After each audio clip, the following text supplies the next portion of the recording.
Major support for Carolina Business Review provided by Colonial Life, providing benefits to employees to help them protect their family, their finances, and their futures.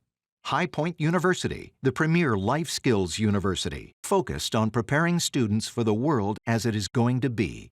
And Sonoco, a global manufacturer of consumer and industrial packaging products and provider of packaging services with more than 300 operations in 35 countries. Some of those big issues debated last year in the halls of the General Assemblies in the Carolinas will now come to fruition and be applied. So what happens politically this year? In a moment, we start to unpack the policy that may in fact take place this year, and also the new battles around COVID and the workplace. What happens as employers start to bring employees back into the workplace?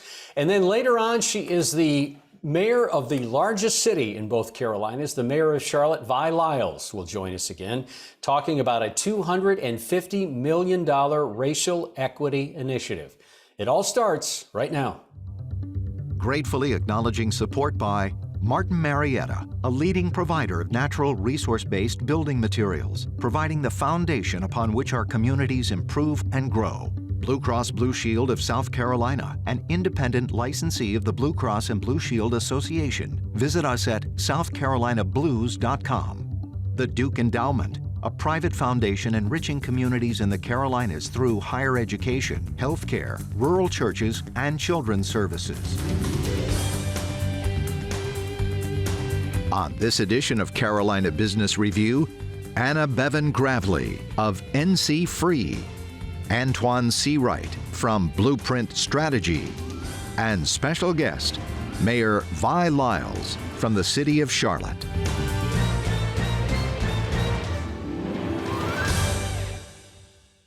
Welcome again to our dialogue. We're glad to see both these happy faces. Anna Beavon and Antjuan, welcome again to this dialogue, and thanks for taking time. AB, I'm going to start with you. So here we are.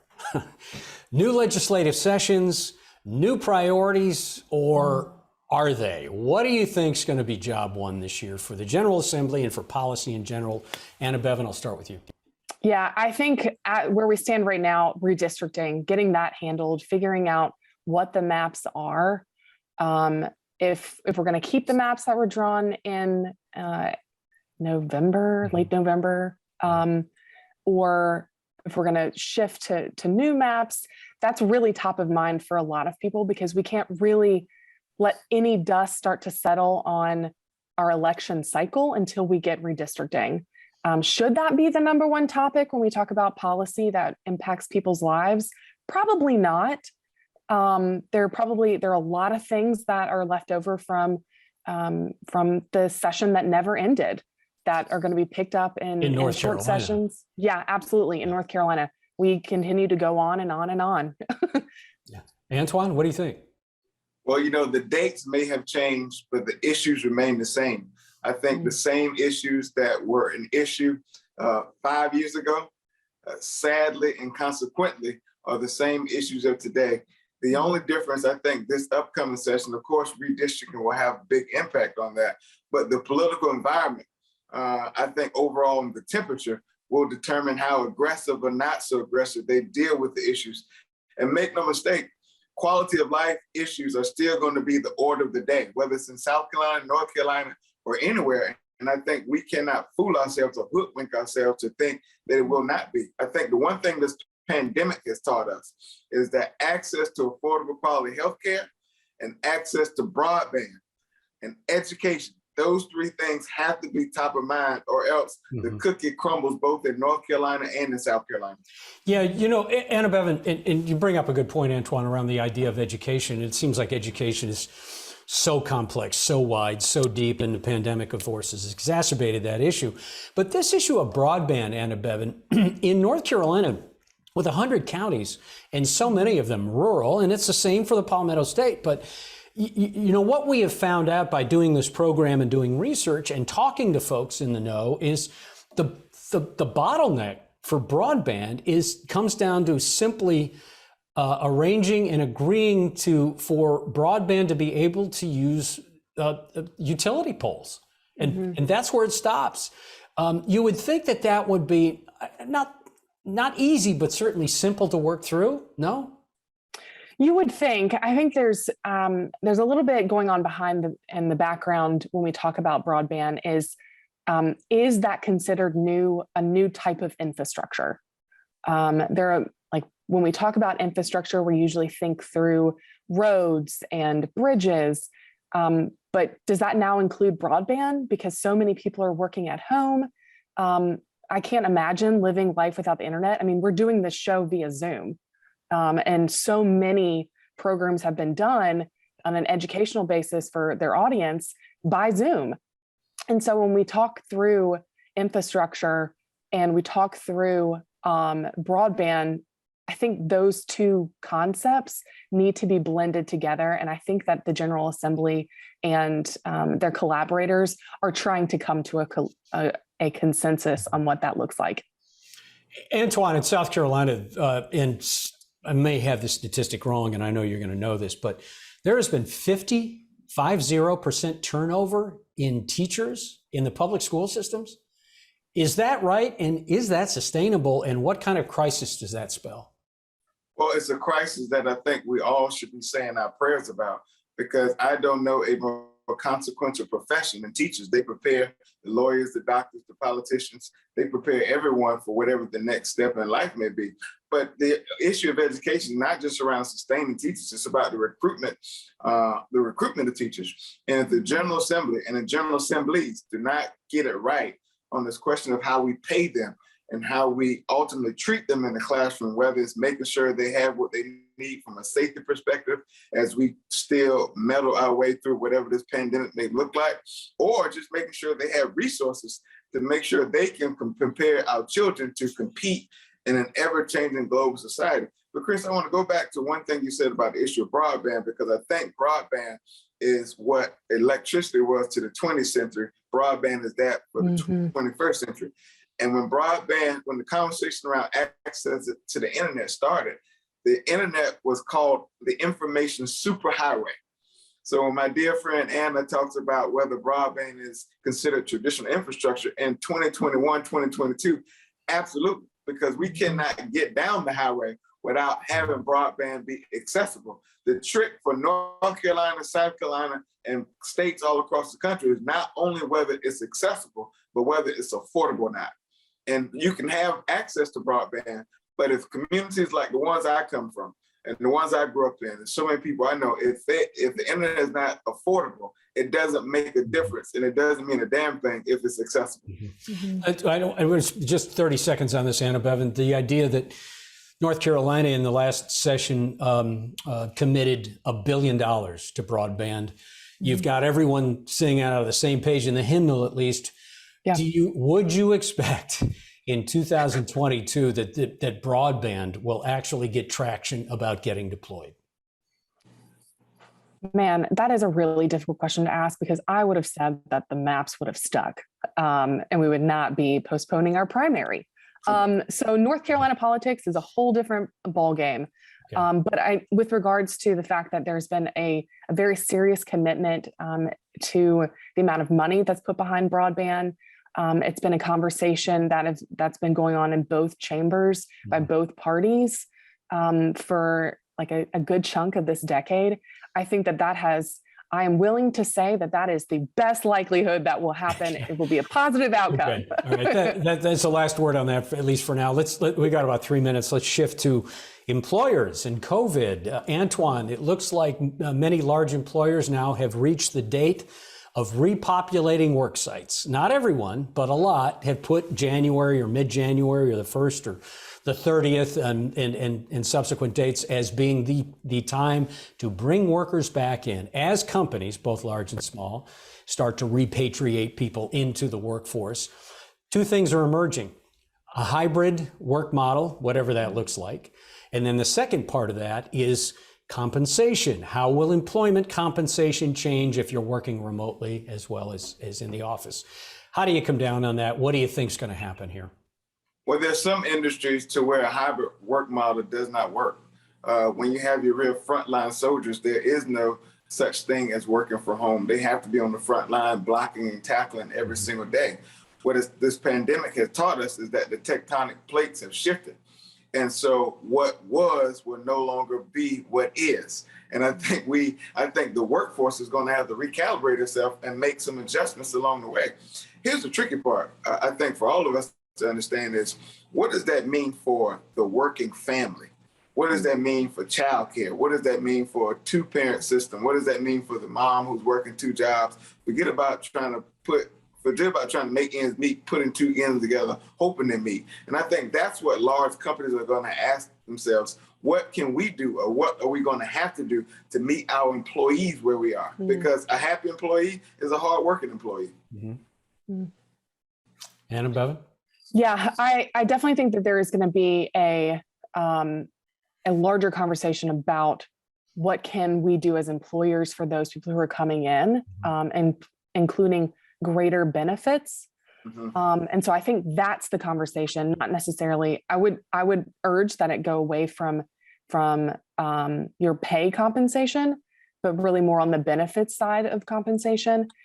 Because really when you're hired to do a job, whether it's in 5 hours or in 15 hours, it's based on the value that you create for your employer. And so people who choose to stay home or have the option to stay home and only work a couple of days in the office or full-time at home, they're still held to a standard of getting a certain job done. And I think it's going to be really interesting to see our businesses shuffle through and try to figure out, how do we still maintain that company culture and that energy around a team when we're doing it all virtually? Or do we have more happy hours? Do we spend more time on fun and fulfillment days? Do we have mandatory family days? I don't know the answer to that, but I've been listening to a lot of Harvard Business Review idea casts on it, which has been really great to hear. Chris, I'll tell you, so incentivized work is going to be key. A lot of companies are going to save money because they do not have to pay for office space. They do not have to pay the same utility bill and so forth. But going back to our early conversation, I think the linchpin in all of that is going to be access to the internet. Because an employee who does have the ability to work from home, if they do not have access to internet and broadband from home, there is no such thing as tapping in to make certain that the bottom line for the company changes. She is now serving her second term as the political CEO of the Carolinas' largest region, city, state almost, Charlotte Mecklenburg and Charlotte Mayor Vi Lyles. Your Honor, welcome to the program. Thank you for joining us. Thank you for having me, Chris. A major announcement, I would say, near the end of last year, Mayor, with the idea of what's called the Mayor's Racial Equity Initiative. And I have to say, you were very emotional during the news conference for good reason. But the idea that Charlotte City and corporate had come together to raise $250 million for some sweeping changes. Let me start with the big picture. In 5 years, Mayor, how do you know that will be a success? Well, thanks for that question, because it is all about change that we're trying to make. And my idea of the definition of success is that we see a change in the disparities of healthcare because we produce more people of color providing services to all of our community. My idea would be that we create a workforce in Charlotte where, as we grow, we have people that live here ready to take the new jobs and the new opportunities that are going to occur in the future. So I want to see the lessening of disparities in healthcare and employment. I also want to see our young people succeed. In this job, you have to think not just about today, but you have to think 10 years out and 20 years out for the generations. Charlotte's been fortunate to have the leadership to build strong foundations. I think this is our time for my generation to build this foundation for those in the future, and that's what success will be. Mm-hmm. Anna, Beavon? Yeah, early on the show, we talked a little bit about the shuffling of, or the great resignation when people are leaving work or they're working from home. How have you seen that impacted specifically in Uptown, where it's a lot of people? Well, one of the things that we are very fortunate in Charlotte is to have great business relationships that work very closely with the people that live here. So we have headquarters in our center city, Honeywell, Truist, Bank of America, and all of these folks have major employment in the center city, Wells Fargo, and particularly in the university area. We're building a campus for Centene in the university area. So our employment hubs, Ballantyne University, Center City, Arrowwood, Westinghouse, all require people to get to work.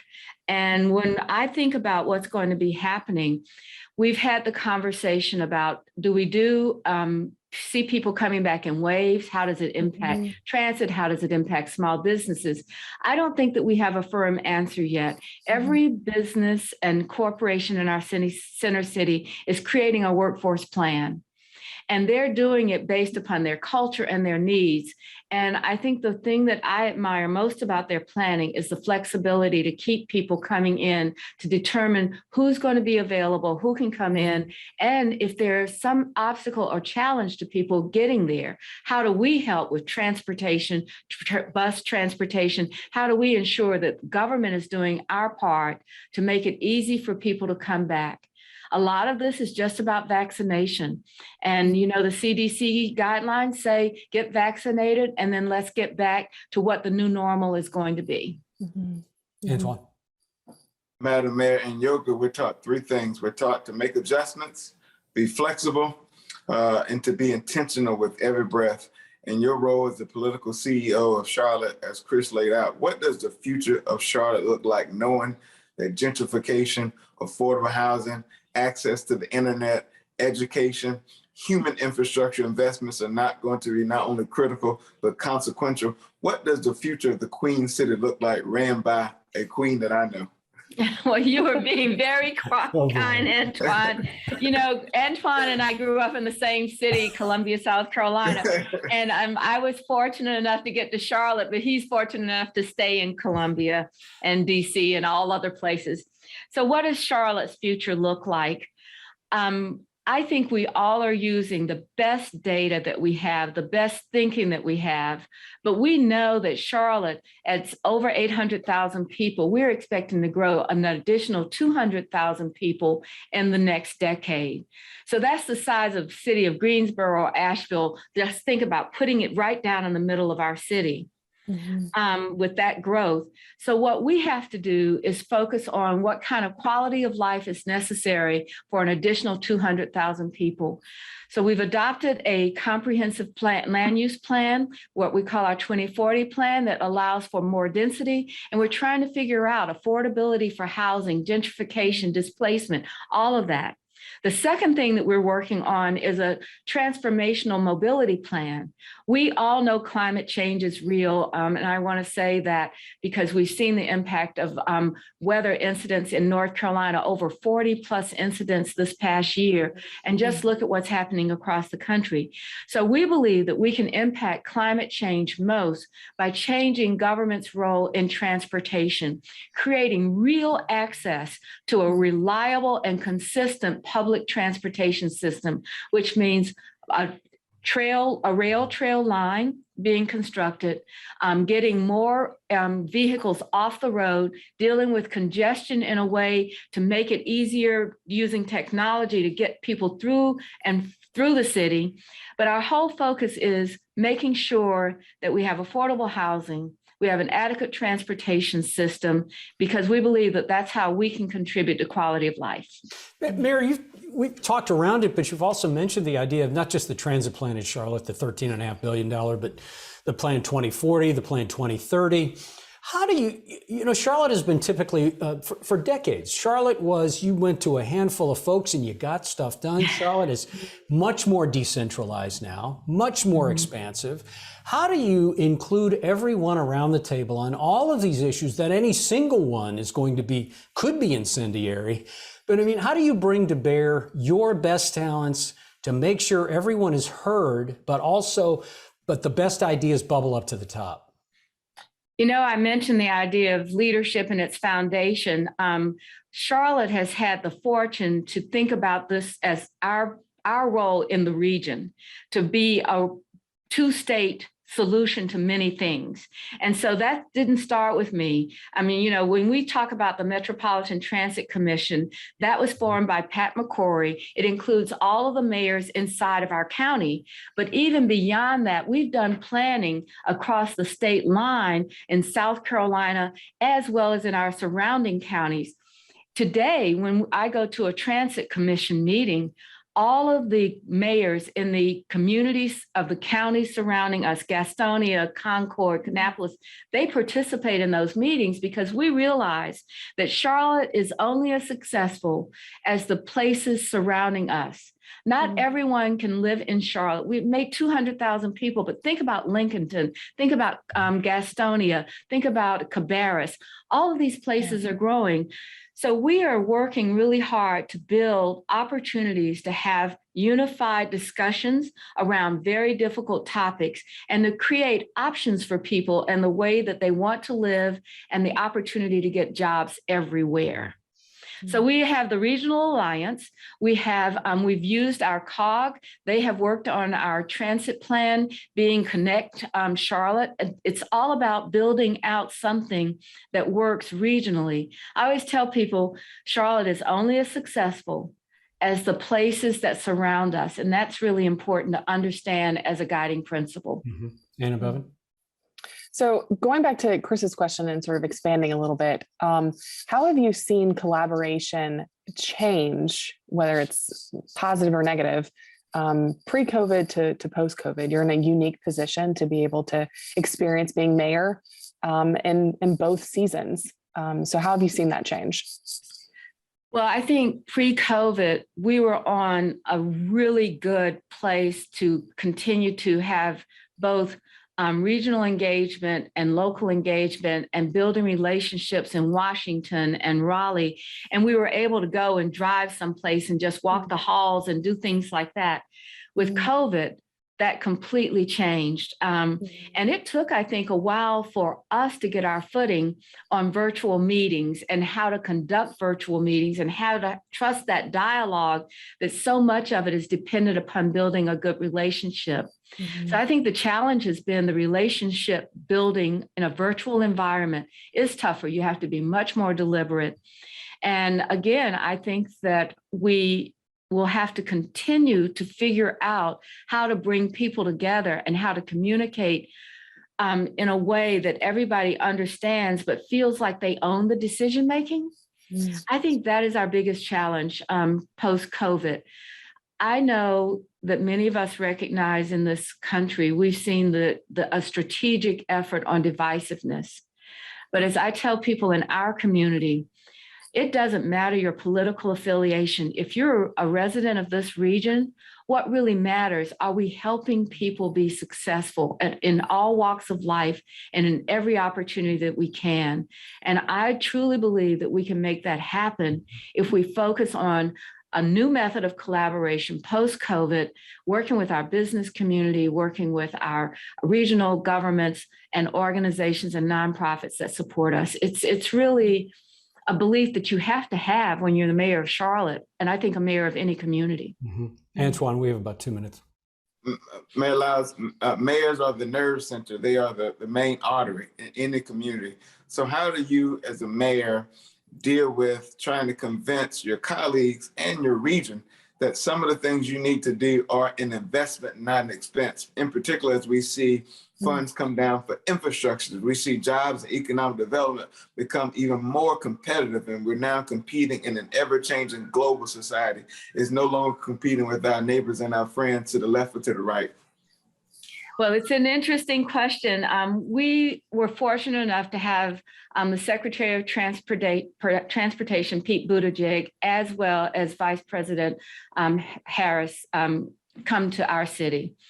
I want you to know that I think that the administration is sending a message across the country that they have approved the infrastructure plan and that they're very serious about it and setting goals for electric vehicles and mass transit and bridges and roads.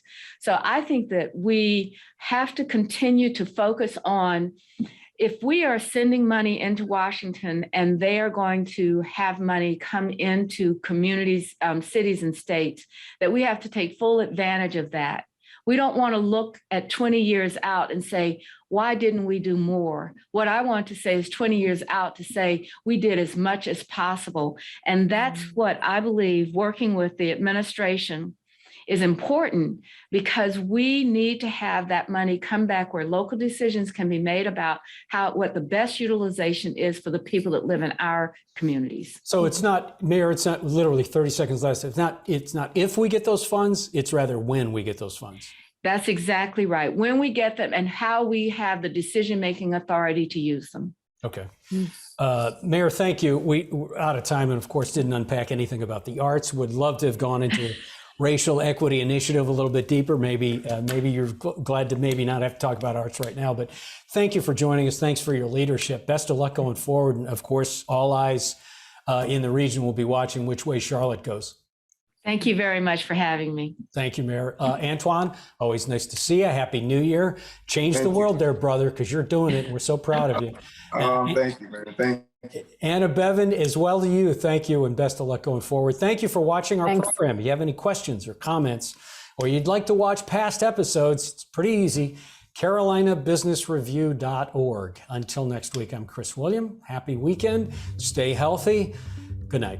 Major funding for Carolina Business Review provided by High Point University, Martin Marietta, Colonial Life, the Duke Endowment, Sunoco,